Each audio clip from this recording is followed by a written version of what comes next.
It also irks me, like how much money, every time I buy a concert ticket from Ticketmaster, I'm like, oh, the ticket was $100. And then by the time I'm checking out the door, I'm checking out for like 250, 260. I'm like, where did that come from? $60 of taxes and Ticketmaster fees and a venue fee. Well, you said it. Fees. You said it. Free market should drive it. And with Ticketmaster, you don't have a choice. They're the only ones selling tickets when you're going to your, Adam Sandler show. You got to see the Sandman. Yeah, exactly. Man. I had to go see Sandman. He's my man, the Sandman. So I just went to see Rob Schneider last week. Loved it. He was awesome. So, but yeah, in most places you have a choice. Our firm does a surcharge on our fees, and they're going, just send us an ACH then. And they're going, no, I want the points. And I'm going, okay, well, there you go. Welcome to the Payments Experts Podcast, a podcast of Global Legal Law Firm. We hope you enjoy this episode. Welcome to the Payments Experts Podcast, a podcast of Global Legal Law Firm. We're really excited. We got a remote podcast. Joining us in studio, we have managing partner of Global Legal Law Firm, James Huber, as well as our special guest joining us remotely, Alan Kopelman of Nationwide Payment Systems, also the famous B2B Vault podcast. Alan, it's always a pleasure having you on the podcast. Welcome. Well, thank you guys for having me again.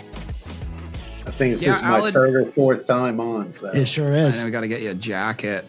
So, I know every single one of our listeners is a loyal listener, so they already know you are. But for the people that are just coming on for the first time, why don't you tell us a little about yourself, Alan? What's your brief story? 10,000 feet. How'd you end up here today?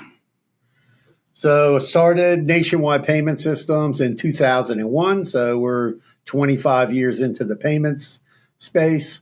So I have a lot of experience in the payments business, low risk, high risk. I used to be a chef. I was in the hotel business, owned a restaurant. So I actually was a merchant. So I understood the pain of merchants. And that was part of the reason for getting into the business and wanting to, provide merchants with really good service, explain to them how credit card processing works, be helpful when they have problems, and, do the right thing. That's what I say.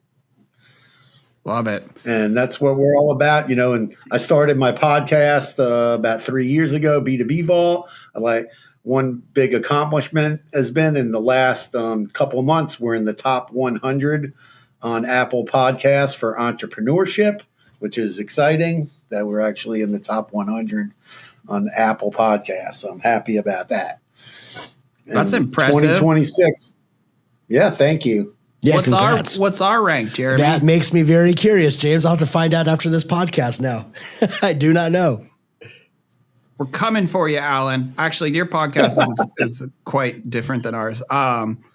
So even though it's payments related, but yeah, I mean, when we started this podcast because, you guys were kind of just kicking off around that. Well, you weren't just kicking. I think you had like 50, 60, 100 episodes under your belt or something already. But the only other one out there was, I think, James Shepard's. Yeah, and that one was good.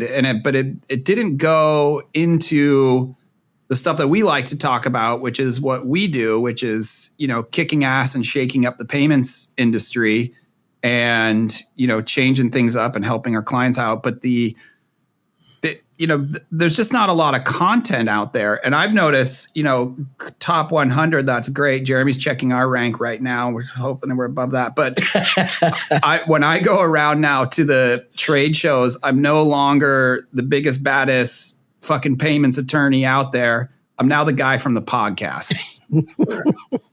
Well, that's how people know me when I go. I'm walking through the room. They're like, "Hey, that's the guy. That's the podcast guy." When I'm at a payment show, and right. We tried to gear in the beginning. Our podcast was about payments. Now it's more about entrepreneurship.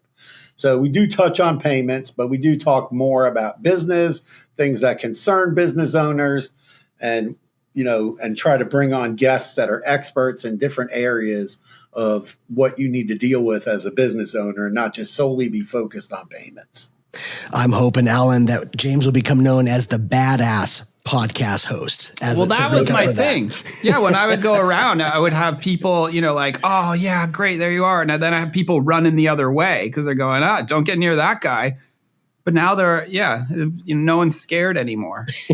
Well, that's good. People, when you're podcasting, people can see like your friendly personality, your demeanor, and they get to know you by watching your videos.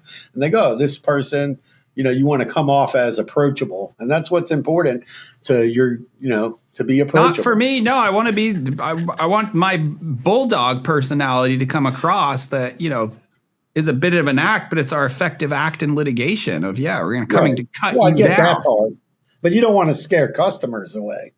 A little. I want them a little. I want them coming in a little timid. But anyways, enough about us. What we wanted to talk about today is, we're 3-4 weeks into 2026. It sounds like we're not going into a, World War III as of this morning, but we'll see. It's anybody's game. So it sounds like everyone's calmed down a little bit, and maybe now we can talk about what's coming in payments in 2026.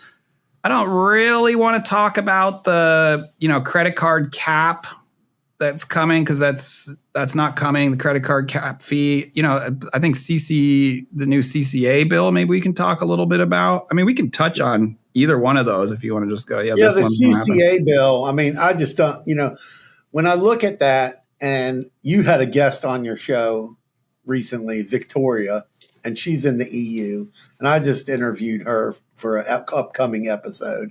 And one of the things we talked about was when they put these caps on in Europe and they put these caps on over in Australia, what came out of that was everybody had to start paying more with debit. It's really hard to get credit cards. And then what happened was you end up with buy now, pay later. And buy now, pay later costs merchants a lot more money than credit card processing. Oh, sure. Yeah, absolutely. And buy now, pay later, every time I see an announcement, it upsets me like, people can buy now, pay later groceries. People can buy. The Klarna announced the other day, buy now, pay later for rent. I'm like, rent? What do you mean buy now, pay later for rent? You're going to be paying for your rent for 5 years after you moved out of your apartment. It's just messed up. I mean, who's governing what they're allowed to do, the other thing, I was telling Jeremy earlier, I said there was 2 heated discussions going on yesterday, continuing in today. One on Facebook with in a merchant sales rep group about cash discount and merchants getting fined and all that, and merchants getting upset. And then there was someone on LinkedIn who was a merchant complaining about how they getting hit with $1,000 fine because they're not compliant with their cash discount. And it's just crazy. And the merchant, his argument was, Ticketmaster charges a fee, airlines charge you a fee, you buy a movie ticket, there's a fee, you pay your taxes, there's a fee, there's all these fees, everybody's feeing people, charging fees. But then when it comes to the small business owners, they're the ones getting beat up, Yeah. I mean, that's been my biggest problem with surcharging is they're going, protect the consumers, the cardholder, to protect the businesses. So, yeah, I mean, that's my big problem. But yeah, I mean, the cap on credit card rates, literally nobody wants that. I mean, I'd be great for my credit cards because, I'll just run a balance a little longer or whatever. But the problem is, like the Durbin Amendment, is the rewards cards will all go away. The banks won't give people credit cards. It's not going to work. It's going to have the total opposite effect. And I was on a call with ETA, who they've got their ears to the track. Scott Talbot saying I give this less than 10% chance. And the only reason it has 10% is when people are trying to get reelected, all reason goes out the door. Right. That's true. And then for the Credit Card Competition Act, he kind of said the same thing, because this is a really, this is worse than the first one. because it makes no sense. We're going to bring in a third party to be on these things. Mine is going, if you bring in some third party, they don't have the security and they don't have the technology that Visa and MasterCard have. I mean, they're so big, we're basically reliant on them that, we can't really get away from them. In theory, it's great. Take these guys down a peg, but not at everyone's expense. But Durbin's been around since 2010. So 16 years in, no one has stepped up to say, oh, we're going to be the third party network. Right. So 16 years, if nobody's done it, what makes you think someone's going to do it now? Exactly. I mean, I guess technology has progressed, but nobody has the wherewithal to do that. So when we talk about technology, one of the things that keeps coming up is AI, right? Right. So AI comes up and someone asked me, they said, what are you doing with AI? I said, right now, AI is giving me the biggest headache I've ever had in my life because we get the best fake applications from merchants. Oh, interesting. When I tell you they were good, they were so good that 2 of them actually went through, the bank approved them, and then all of a sudden we saw something hinky with the transactions, and we shut the merchants down. This one merchant literally took over somebody's Google My Business page, had a fake website, had a spot-on driver's license, bank letter, everything, boom, and got approved.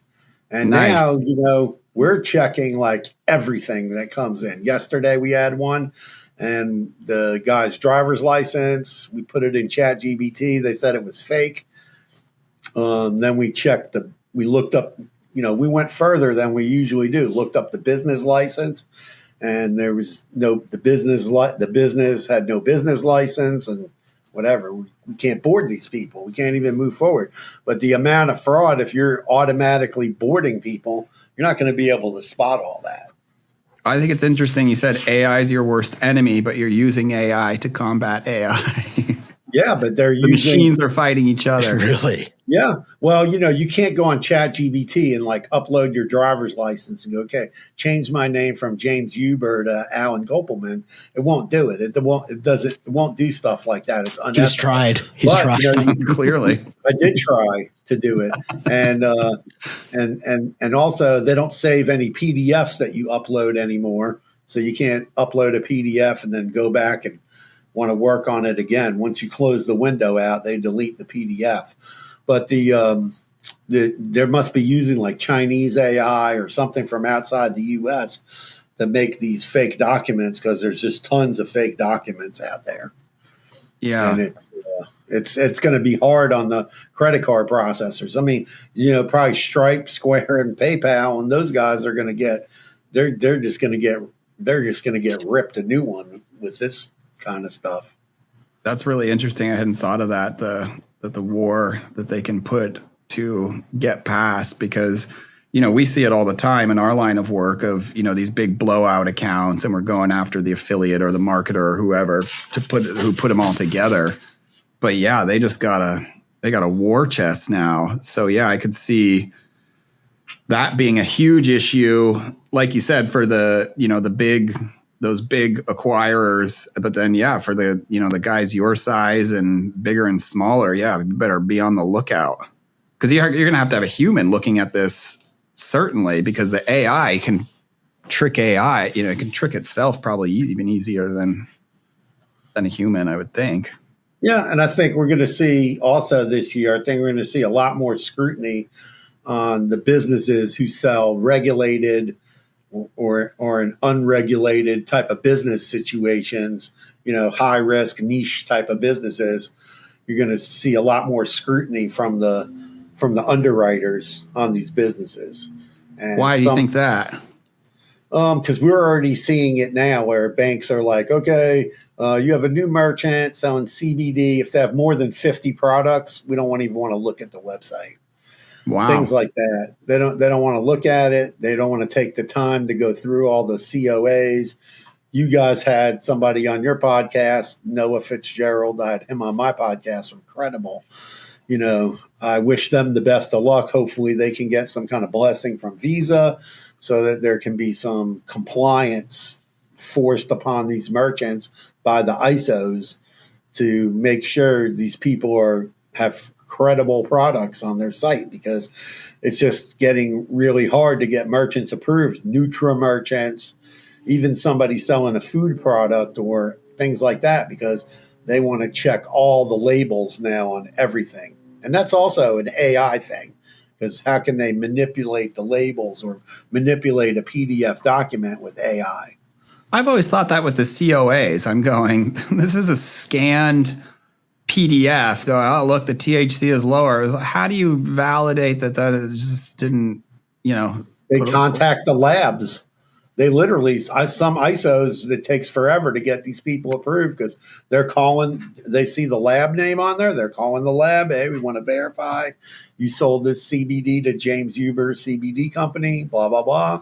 And they're verifying it by hand. And that's why they're like, oh, we can't take anybody with more than 50 products. We're not going to deal with it. And do you think why I won't say a shift. It's always been difficult, but you're saying it's going to get harder. Is that, it seems like, I don't know. What's the explanation? Why is it getting harder? Because they don't want to spend the time with the human capital to verify all these COAs or all these products that are up on somebody's website. They don't want to spend the time doing that anymore. And then the account does very little business and is not super profitable. And they're worried about it. So they ask for a lot more documentation. They want to know where the stuff is made. It's the same thing like peptides. It's impossible to get that. You can't get that approved by anybody unless they're doing some kind of black hat thing. And unless it's a pill product, those are getting approved, but not the liquid. Nobody wants any injectables, because when GLP-1 came out, and those were injectables, that was next to impossible to get approved until finally Legit Scripts started certifying those merchants. And even testosterone merchants too, until they started to get certified by Legit Script. And then they became, okay, well, we can let people sell this now online, and that became a thing. Peptides is going to have to go through the same pain that all those companies went through. We actually had somebody on our podcast that can place peptide merchants, and I was gone when it went live, and all of a sudden I'm going, why are all these people texting me about peptides? And I emailed Jeremy, and they're like, "Oh, we saw the podcast. Can they place our merchants? Can they place our merchants?" And they're actually getting a bunch of them up and live. So send them on over. Yeah. That's interesting, because I don't know what bank has taken those, but it's unregulated. So we'll see what happens with that business. And obviously the pharma companies like Lilly, going after some of these peptide companies because they're selling semaglutide or tirzepatide, compounded peptides. Yeah. My thing, well, we've had tremendous, they all got matched. We've had tremendous luck. I think we're almost 100% getting people off of peptides. Is that right? With a certain bank, we're getting pretty much every single one of them off of match, which is a great start to go get your processing. But the people that we've sent over, some of them are on match, and we're going, hey, we're working on it. And they've got them live, and they're out there helping people stay skinny. Well, that's good. Somebody's helping them. As long as the bank keeps it up. Yeah, I mean, that's what's interesting, because I don't know which bank it is either, but I'll see banks. We've got a case right now where the bank, I've got agreements, cannabis processing, ACH cannabis for your cannabis merchants, blah, blah, blah. They get popped by the OCC, and they're going, we didn't know this was, what were you guys doing to us? And I'm going, this is 100% of what we were doing. So yeah, is that coming for these peptide merchants where the banks just don't really get it?